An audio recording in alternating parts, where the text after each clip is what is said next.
இயேசுவில் பிரியமான என் அன்பு சகோதர சகோதரிகளே, நான் திருத்தொண்டனாக ஒரு 10 நாள் நம்முடைய கோணாங்குப்பத்தில் பணி செய்ய எனக்கு அழைப்பு விடுக்கப்பட்டது. அப்பொழுது பூசை கருத்து எழுதுவதற்கான ஒரு வேலை இருந்தது. மக்கள் வருவதும் போவதுமாக இருந்தார்கள்.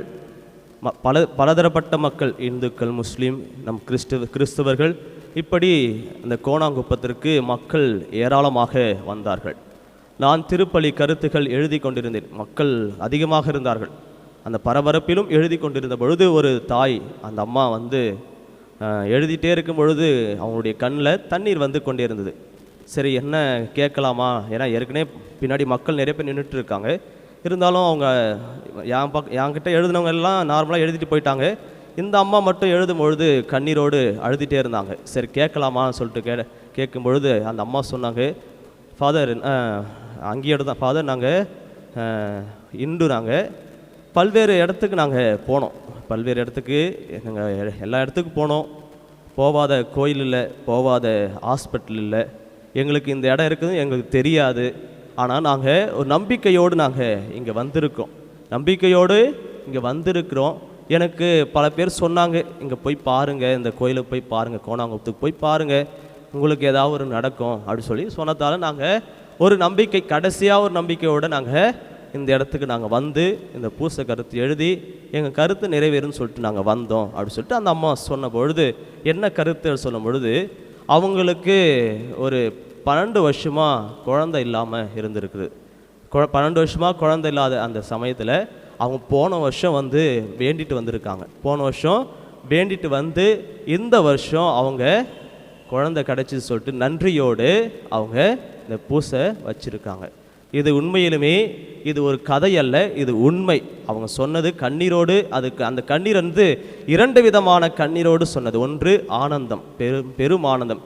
இல்லாதது ஒன்று கிடைக்கின்ற பொழுது கிடைக்கின்ற ஒரு மகிழ்ச்சி, அல்லது அந்த மகிழ்ச்சி, அதாவது இந்த மகிழ்ச்சி என்பது இன்னும் எனக்கு ஆண்டவர் எனக்கு ஆசீர்வாதத்தை தருவார் என்ற ஒரு ஆனந்த மகிழ்ச்சியோடு அந்த அம்மா அந்த திருப்பலி கருத்து எழுதுகின்ற பொழுது எனக்கும் அது ஒரு சாட்சியாக இருந்தது. அன்புக்குரிய சகோதர சகோதரிகளே, இன்றைய திருவழிபாட்டின் அந்த ஆழமான சிந்தனையில் பார்க்கின்ற பொழுது கடவுளால் இயலாதது ஒன்றும் இல்லை, கடவுளால் இயலாதது ஒன்றும் இல்லை என்பதற்கான ஒரு அத்தாட்சி.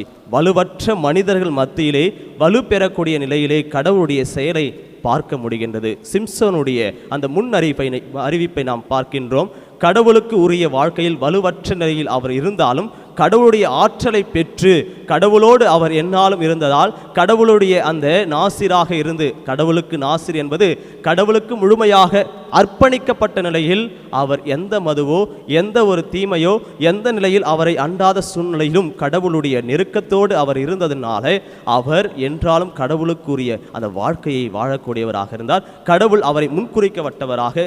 சிம்சோன் என்றவர் பலம் வாய்ந்தவர். அவர்களுடைய எதிரிகள் அவரை நோக்கி வருகின்ற பொழுது அவர்களை எல்லாம் அவர் தூக்கி எறிந்தார். அவர்கள் மத்தியிலே அவர் கடவுளுடைய திருவுளத்தை நிறைவேற்றக்கூடியவராக இந்த சிம்சோன் இருந்தார். ஏனென்றால் கடவுள் மீது ஆழமான நம்பிக்கை கொண்டார். அவருடைய பெற்றோரும் அதே போல்தான் பல வேண்டல்களோடு வேண்டினார்கள். இந்த சிம்சோனுக்காக இவர் பிறக்க வேண்டும் என்பதற்காக அவருடைய பெற்றோரும் எனக்கு குழந்தை இல்லை என்று பல்வேறு வேண்டுதல்களும் மன்றாட்டுகளும் கடவுளிடம் தன்னுடைய கண்ணீரும் கவலையிலும் கூறுகின்ற போது நம்பிக்கையே அவருக்கு ஒரு குழந்தையாக சிம்சோனை கடவுள் கொடுத்தார். இன்றைய நற்செய்தி வாசகத்தில் வாசிக்க கேட்டோம். நீண்ட வாசகம். சக்கரையா எலிசபெத்துடைய அந்த குடும்பத்தினுடைய பிறப்பு ஆகிய யோவானுடைய பிறப்பை இங்கு பேருவகையோடு சொல்லக்கூடியதாக இருக்கிறது.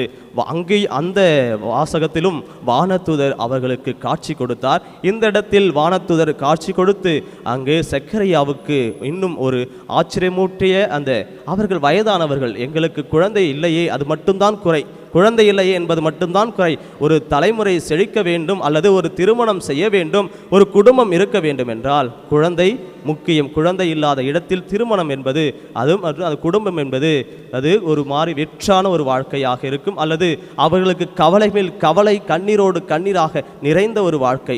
எல்லாம் இருந்தும் குழந்தை இல்லை என்றால் அது ஒரு வெறுமையான ஒரு வாழ்க்கையை தான் அவர்களும் அனுபவித்திருப்பார்கள்.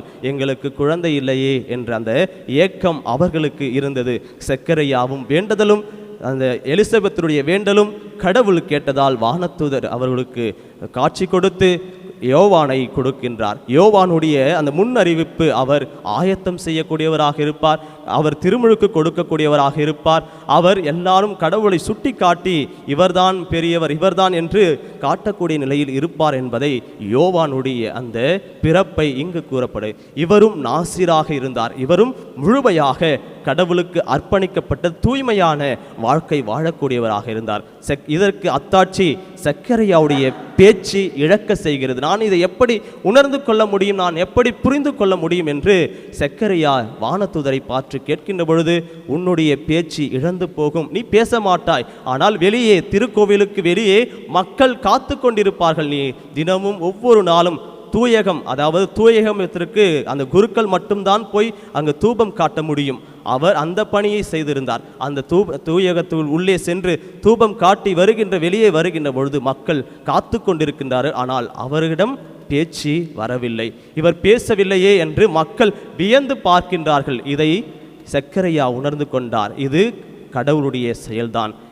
ஏனென்றால் எலிசபெத் கருவுற்று இருக்கிறார் என்பதற்கு ஒரு மாற்று கருத்து, இவர் பேச்சு இழந்திருக்கிறார், அவர் கருவுற்று இருக்கின்றார், இது கடவுளால் இயலாதது ஒன்றும் இல்லை என்பதற்கான ஒரு நிலையிலே இங்கு சுட்டி காட்டப்படுகிறது. அன்புக்குரிய சகோதர சகோதரிகள், இன்றைய காலகட்டத்தில் பிள்ளைகள் இல்லாத நிலையிலே மலடியாக சொல்கின்ற வார்த்தை, இந்த வார்த்தை மக்களுக்கும் அந்த குழந்தை இல்லாத அந்த தம்பதியர்களை கேட்கின்ற பொழுது மிகவும் வருத்தக்கூடிய நிலையில் இருப்பார்கள். ஆனால் கடவுளின் மீது ஆழமான நம்பிக்கை வைத்து கடவுளால் இயலாதது ஒன்றுமில்லை என்ற நிலையை அவர்கள் முழுவதாக அர்ப்பணிக்க வேண்டும். மன்றாட்டுகள் கேட்கப்படும். நிச்சயம் இந்த குழந்தை பாக்கியம் இல்லாதவர்களுக்கான அந்த நிலையிலே கடவுள் அவர்களுக்கு அந்த தலைமுறையை தருவார், கடவுள் அந்த குடும்பத்தை ஆசீர்வதிப்பார். இப்படிப்பட்ட சூழ்நிலையில் எத்தனை மனிதர்களை நாம் திருவிவிலியத்தில் வாசித்திருக்கின்றோம். வலுவற்ற நிலையில் அவர்களுக்கு வலு சேர்க்கக்கூடிய இந்த இறைவனுடைய மீது நாம் ஆழமான நம்பிக்கை வைக்கின்ற பொழுது நிச்சயம் நம்முடைய தலைமுறையும் நம்முடைய குடும்பங்களும் நமக்கான எல்லா ஆசீர்வாதங்களையும் இறைவன் தருவார். இது குழந்தை பாக்கியம் மற்றும் அல்ல, எல்லா சூழ்நிலைக்கின்ற மக்களுக்கும் நம்மால் இயலாததை கடவுள் இயக்கக்கூடியவராக இருப்பார், கடவுள் நமக்கு செய்யக்கூடியவராக இருப்பார். படிக்கின்ற பிள்ளைகள் எதிர்காலத்தில் என்ன செய்வது என்று ஏக்கத்தோடு இருக்கிறார்கள். நான் படிக்கிறேன், ஆனால் படித்தது ஒன்று, செய்வது ஒன்று, அல்லது என்னுடைய வாழ்க்கை எந்த பக்கம் போய்கொண்டிருக்கிறது என்று பிள்ளைகளுடைய அந்த எதிர்பார்ப்பு எப்படிப்பட்டதாக இருக்கிறது. ஆனால் நீங்கள் நம்பிக்கையோடு கடவுளிடம் இறைவேண்டல் முதலில் செய்கின்ற பொழுது அடுத்த காரியங்களோ அது தானாக உங்களுக்கு கைகூடுவதாக இருக்கும். எனவே நாம் எல்லா சூழ்நிலையிலும் ஆண்டவரை நம்புகின்ற பொழுது இறைவன் நம்மை வழி நடத்துவார். ஒன்றுமில்லாதையில் இருந்த நம்மை அவர் என்றும் உயர்த்தக்கூடியவராக இருப்பார். தலை குனிந்த இடத்தில் நம்மை தலை நிமிர்த்த செய்யக்கூடியவராக இருப்பார். எனவே நாம் இறைவனோடு அர்ப்பணிக்கப்பட்ட நிலையிலே தொடர்ந்து இந்த தெய்வீக திருப்பலியிலே மன்றாடுவோம். நல்லாய இயேசு என்றென்றும் வாழ்த்த பெறுவாராக. ஆமேன்.